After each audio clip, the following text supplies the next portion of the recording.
Okay. So today's daf Yomi is Moed Katan daf Chafei, Moed Katan 25. We're going to start on the bottom of Chaf Dalet Amabeis as we march through Miseches Moed Katan. And we come to the final days of this beautiful tractate. It says our mission on the bottom of 24b, Ein Korin. Now, this is a dispute whether we're specifically referring to Chol HaMoed or we're referring to ever. But we say Ein Korin, that you don't do tear. The only people who are going to do tearing, who are going to tear your garment, the only people who are going to bear their shoulder, the only people who are going to do what's called the Sudas Havara, which is the meal that you make for the mourners on the day of the burial. Ela Krov of Shomes. The only people who do this are the direct relatives. We saw that the 7 relatives, the father, mother, brother, sister, son, daughter, and spouse.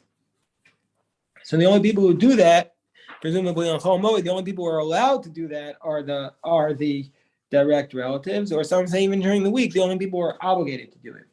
And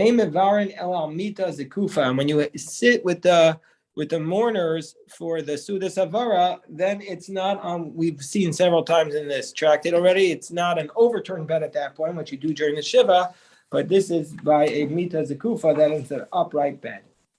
So that the mourners could eat with their friends on an upright bed. So it says the Gemara on the top of 25a. What do you mean you only tear your garment if you're a relative? What about a scholar? A scholar? You mean to say that? If there's a scholar who dies, we saw previously that our Talmud has defined Chacham. Rashi said, "Amamuna al-ir," the one who's the posek for the city. Akol krovav. Everybody's his relative. Everybody is his relative to tear his garment. Asks the Gemara, "Akol krovav salkadaydak." I mean, everybody's his relative. Ela akol kikrovav. Everybody is like his relative. Akol korin alav. Everybody tears their garment for him. Akol choltzin alav. Everybody does chalitza. They're choltzin. They bear their shoulder. Akol mevarin alav. Everybody does a meal for him. Berachava, and everybody does a meal for him in the street. So the Gemara says, no, what we're talking about here is when we mean only the relatives. Well, no, we're not talking about a chacham. We're talking about a pasha yid. He's not a chacham. He's not a chacham.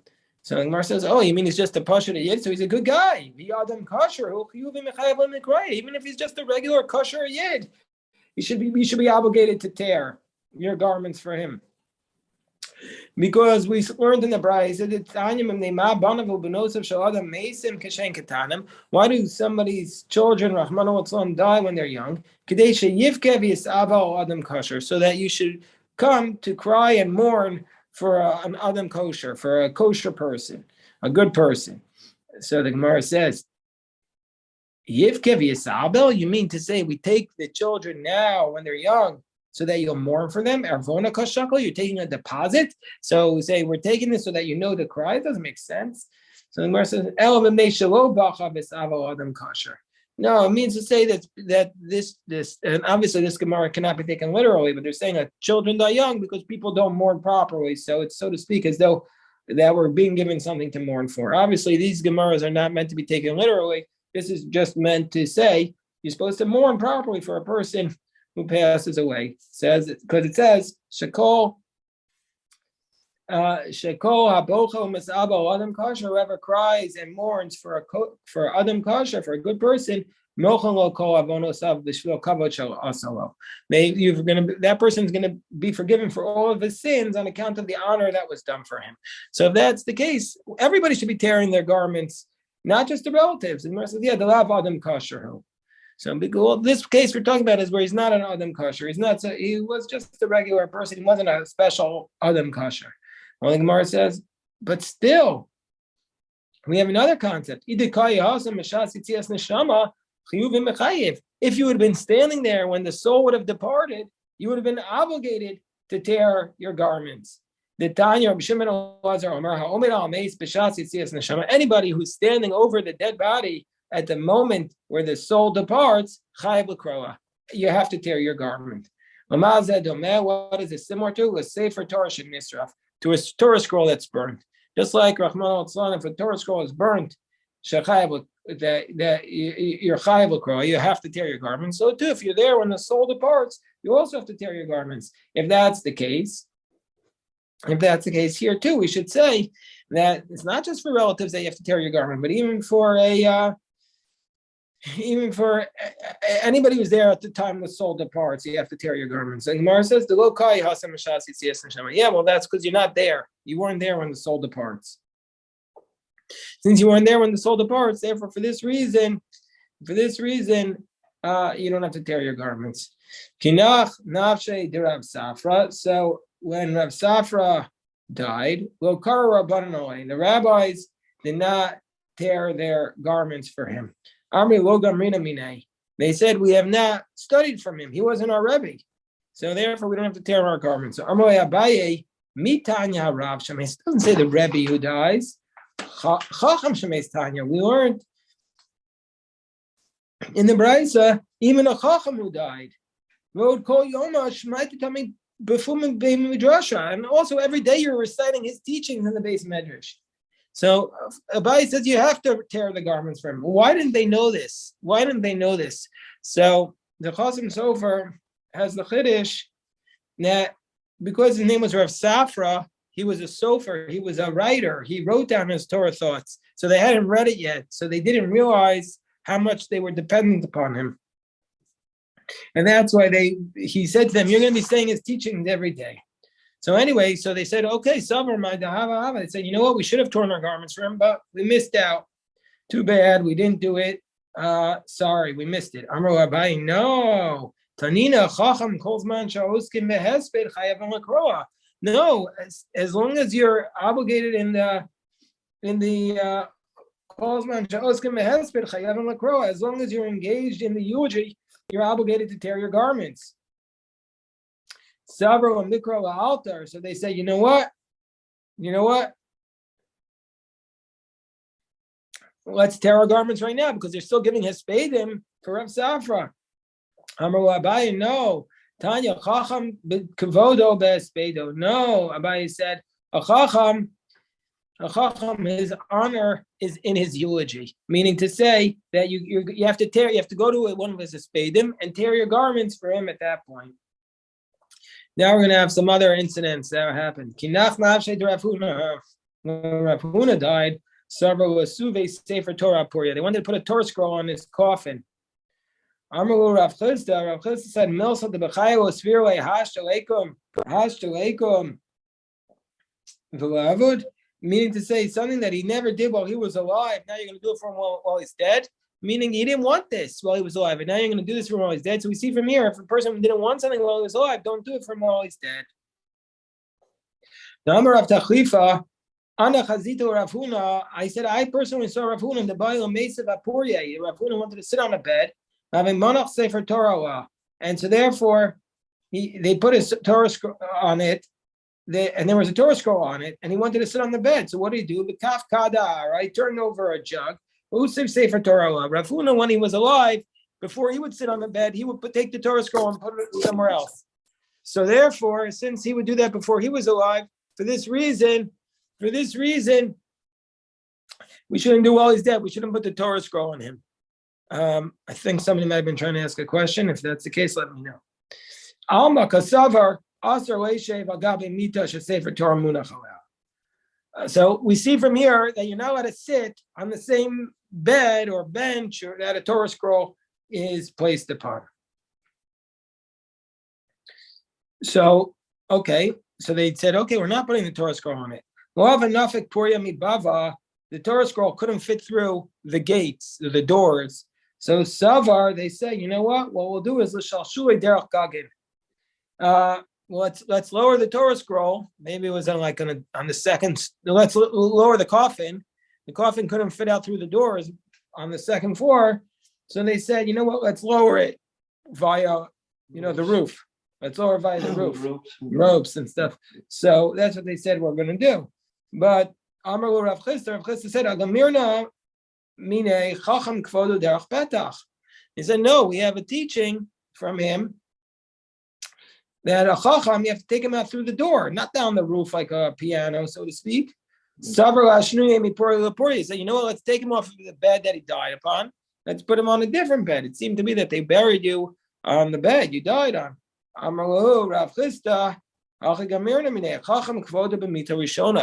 Chacham is supposed to be on the first coffin. You don't move him around off the first bed. Because, like there is an idea that you bury a person, you take his table and you cut him up and bury him. Also, you want to bury the Chacham because he's sanctified his bed, bury him in that bed. Shenemar, as it states, Vayarkivus Aron Elokim El Agor Chadasha. So it says in the verse that they brought the Aron Elokim El Agor Chadasha. When they were bringing the Aron into the Beis HaMikdash, then they transferred it to a new wagon. But up until then, it was on the same wagon the entire time, the Aron HaKodesh. It didn't transfer from one wagon to another.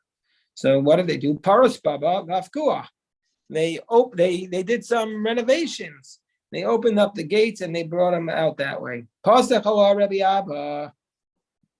So Rabbi Abba started giving a drush about him. A hesped about Rav Huna. What did he say? He said as follows. So he said, our Rebbe Rav Huna he was worthy of having the Shechina upon him. The reason why he didn't have the Shechina on him was because Babylon caused him not to get it. Meaning to say, because he was in Bavel, the Shechina does not rest on somebody outside the land of Israel. Maaser Rav Nachman bar Chisda v'Amila Rav Chanan bar Chisda. Hayo dvar Hashem Yechizkel bem Buzi Akoim me'eretz Kasdim. But doesn't it state that the word of God came to Ezekiel in the land of Kasdim, which is Iraq? So it was in Bavel. It was not in Israel. How did Ezekiel get a prophecy? So Rav Chanan bar Chisda, they're all having this. So he's giving this argument. Somebody's giving a eulogy, and this guy, Rav Chanan bar Chisda, suddenly tries to interject in the middle of the hesped. So Tavachla Avua B'Samdala, his father, there's different explanations. Some say he discreetly tapped him, quiet, answer later, or maybe he smacked him. Anyway, he said, Amrway, Lav Aminocha Lo Titrud Alma. He says, I already told you, stop bothering people with your questions. Lo Titrud Alma Mayhaya Shahayakfar. What does it mean? Hayo. What does it mean? Haya Shayakfar. So Rashi, the printer Rashi gives two explanations of this, meaning to say, maybe either he had it at that point and he never again got a prophecy outside. Meaning Babylon was after Ezekiel, nobody got a prophecy in Babylon, or else maybe it means that his prophecy, Rashi says, Shahaya Kfar B'Eretz Yisrael. He had the prophecy in the land of Israel that's where he got it, and not when he was in Bavel. So then they brought Rav Huna's body up to the land of Israel. When he got there, Amru El Rabbi Ami or Rabbi Asi, they said to Rabbi Ami or Rabbi Asi, Rav Huna's here. Amru, so they said, well, ki havyan hasam, when we were in Babylon, we were afraid to pick up our heads. He was such a great Torah scholar. Hashta sinan hacha asa basrei. Now that we're here, he's following us. They said to him, no, you don't get it. Amru, they said to him, no, Arono. They said to them, Aronoba, no, he's not following you. His coffin is coming. He's dead. So Rabbi Ami, Rabbi Asi, Nafik. Rabbi Ami, Rabbi Asi, they went out to pay respects. Rabbi Ila, Rabbi Chanina, or Nafik. Rabbi Ila and Rabbi Chanina, they didn't go out. Some say Rabbi Ila, Nafik. Rabbi Chanina, or Nafik. Some say Rabbi Ila went out, but Rabbi Chanina didn't go out. The Nafik, my time. Why did Rabbi Ami and Rabbi Asi go out to greet the coffin? The Tanya, Arona over mi makom u'makom om de malav b'shura v'omer malam berachas avelim tachumi avelim. Because we learned, it's a teaching in the Brisa, so that whenever the coffin passes, people go out like a mourner. You stand there in a line like you do for a mourner, and you say the blessing for the morning, and you say the comfort for the morning. So, okay, the Lod Nafik, why did Rabbi Ila and Rabbi Chanina not go out? My timer. So the Gemara explains, the Tanya, Aaron over makom.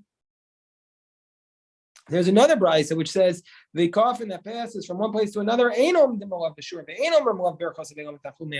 go out for it. So we have these two contradictory brisos. Kasha Dadi. There are two contradictions. So Lokasha, Kansha, Shildo Kayemes, Kamasha in Shildo Kayemes. It depends whether or not the body is decomposed, whether or not the body is intact. So Virafuna Shildo Kayemes have it. Rafuna's body was intact. That's why Ravami and Ravasi went out. The low Nafuk, but the people, Rav Ila and Rav Chanino, didn't go out. Why? Lo Simua Kaime. They didn't hear it. They didn't hear it that his body was intact. They thought he had already decomposed, so they didn't go out. They said, where are we going to put him? Where are we going to bury him? So Rav Huna rebates Torah Israel. So Rav Huna has spread Torah in Israel. Rav Chia has also spread Torah in Israel. So let's put him with Rav Chia. Man Ma'alei. So who's going to bring him up there to bury him? Amalu Rav Chaga. Rav Chaga said, Ana Ma'alei. I'm going to take him to be buried. Do Kimte with Talmudei, because I know my studies. And Ki Avina Bar Tamne. Sorry. Shanan V'Lochazi Likari. He says, when I was 18 years old, I had not seen an emission. I mean, I'm pure. Umishamale Kamei V'Yadi B'Uvdei.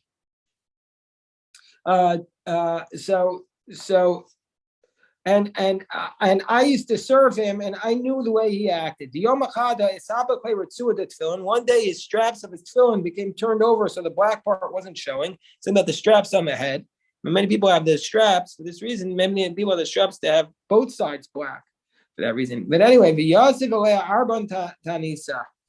so and he said 40 fasts for it. 40 fasts for Funa set. So we see from here that indeed, I know that he was such a tzaddik. Rabbi? So, yes? What's important about the straps being black? It's halacha Moshe Sinai that the tefillin be black, so that's why. It's a law from Moses at Sinai. So anyway, we say that what happened. So he brought the coffin into he brought the body in. So Reb Chia had two sons, at least two sons. He had Yehuda and Chizkiah, and Yehuda was on his right, and Chizkiah was on his left. Amar Yehuda Chizkiah. So Yehuda said to Chizkiah, get up, give your spot in the ground.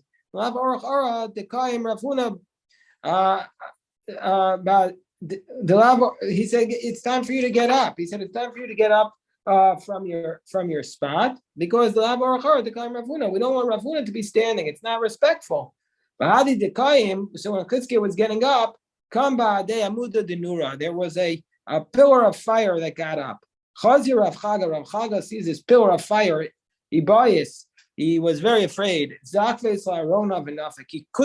He just put the coffin standing up straight, perhaps to block the fire, and he left. And the reason why the fire didn't hurt him was because he had the coffin of Rav Huna straight up, as it was either protecting him or at least to give him honor. These are Gemaras that you could really spend a lot of time on them to understand the symbolism, the meaning. But with Daf Yomi, so we go on, but there's a very, very powerful and deep Gemaras. When Rav Chisda died, Savar Va'osuve Sefer Torah Purya. They said, you know what we're going to do? We're going to put a Torah scroll on his bed.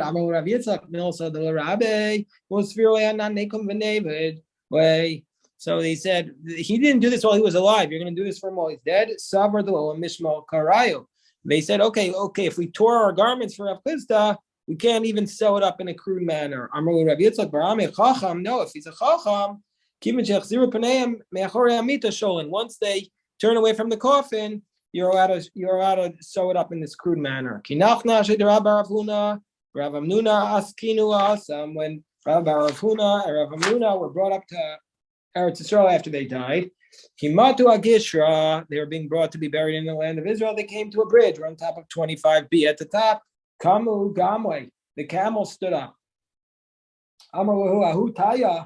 So there was an Arab there who said, "My eye, what's going on?" And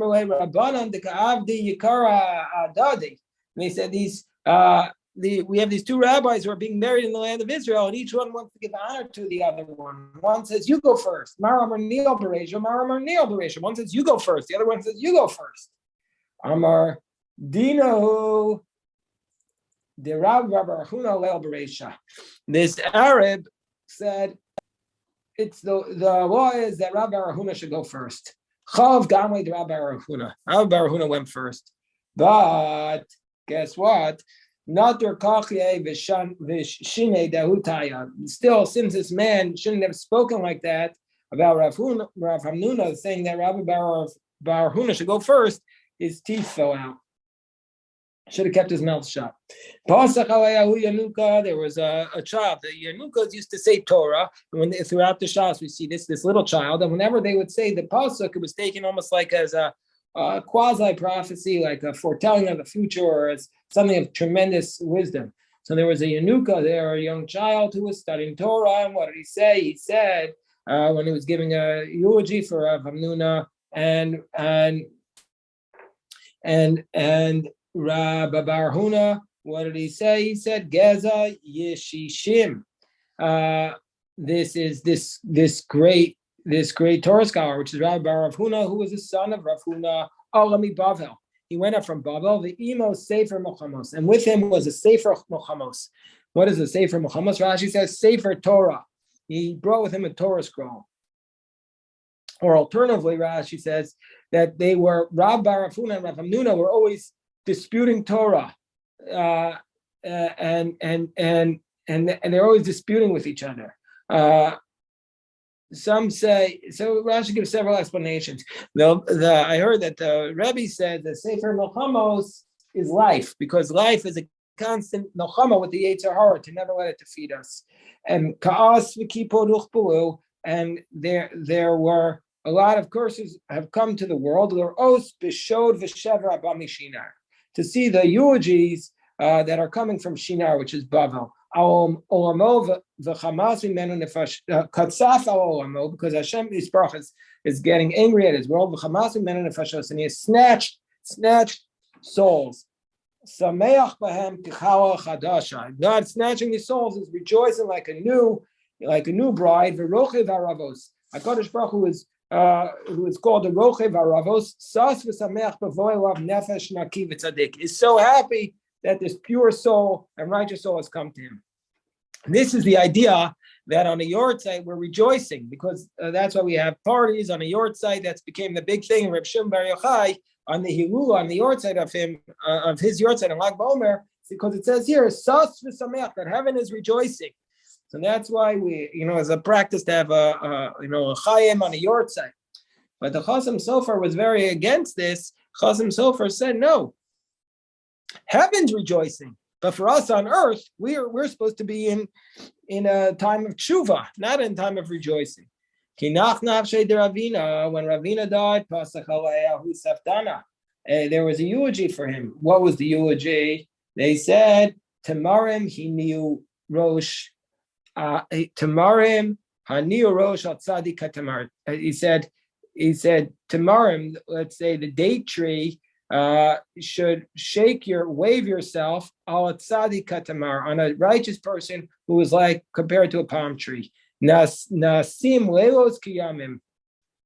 Al mesim lelos kiyamim. We need to make nights like days for those who make their nights like days. We're going to see this in the Gemara and Chagiga, Daf Yud Beis. We're going to see that this is why some people say that this is the best time to study Torah is in the middle of the night, after midnight. The best time in the world to study Torah, because if you make your nights like days for Torah study, then we're going to be blessed by Hashem. Amar Rav Ashu Bar Kipok Ahu Yoma, that day. That Rav Ashi says, Bar Kipok, that day that I'm going to depart from the world, my Amritz, what are you going to say about me? Bar Kipok was a professional eulogizer. He says, what are you going to say? I'm going to say, Imba Arazim Nafra Shalhaves. If on a cedar, a big giant cedar, there'll be a flame that falls. Maya Asu Izove Ekir. What are they going to do? The hyssop of the wall, meaning the small grass. What are they going to do? They have no chance. Livyasan Bechaka. If a Leviathan could be caught by a hook, Maya Su the gay rakak. What are the fish of the swamp? What chance do they have? Benachal shotef nafla chaka. In a nachal shotef, in a flowing river, there's going to be dryness. Maya Su meigabim. What is it going to do? The still water that's not flowing. Amrle Barabin. So Barabin says, Chas v'sholom the chaka v'sholheves b'tzadike amina. When Barabin Amrle Barabin. So Barabin said to him, God forbid that this is what you're saying about tzaddikim, that they're compared to hooks and flames. So therefore, Bar Kipuk said to him, My Amris, what would you say? So he said, Barabin said, Amina, I would say, cry for the mourners, but not for the lost object. The mourner, the one who died, they're good. They're going to the place of comfort. They're going to Gan Eden, but cry for us because we're left in this world without any comfort. Says the Gemara, where Rav Ashi heard these eulogies, he wasn't happy. And therefore, as a result of this, it's apach karayu. These eulogizers, something bad happened to them. Their legs became inverted. They were unable to walk.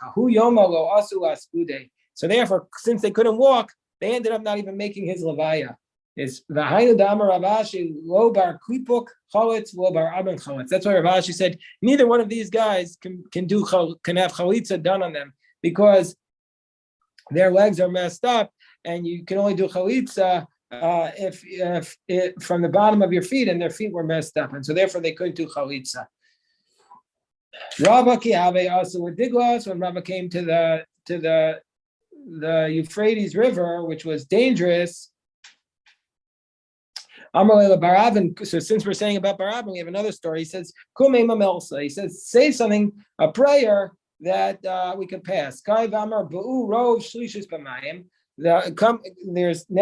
shlishis. Shlishis in Rashi says another name for Klal Yisrael. So most of the Jewish people mean to say we have the leader of the Jewish people coming through the water. Zechor v'rachem ta'inu me'acharecha ki isha mibawa. Have mercy and save us. We have departed from you like a woman like an adulterous woman from her husband. Al taznicheo ka'os me'mera. Don't abandon us like the bitter waters of the Sotu woman. Rabbi Chanin chasne devei nasi. Rabbi Chanin was the son-in-law of the Nasi, Loka Havue Bani, and he had no children.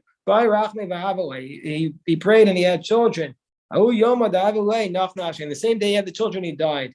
So this eulogizer opened up and said to him, his joy was turned into sadness. The joy and of the Mila was combined with the Yagon, with the pain of the death.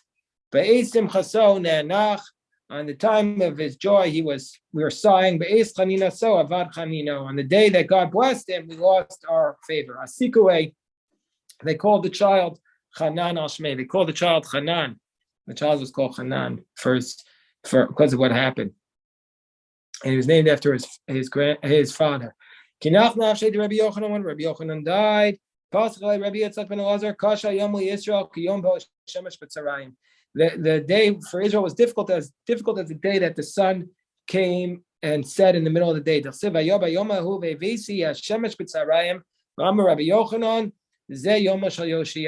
was the day of Yoshiyahu. All right, we'll stop here. God willing, pick this up tonight at 7:20, and again tomorrow morning. If anybody has any questions, I'm happy to address them.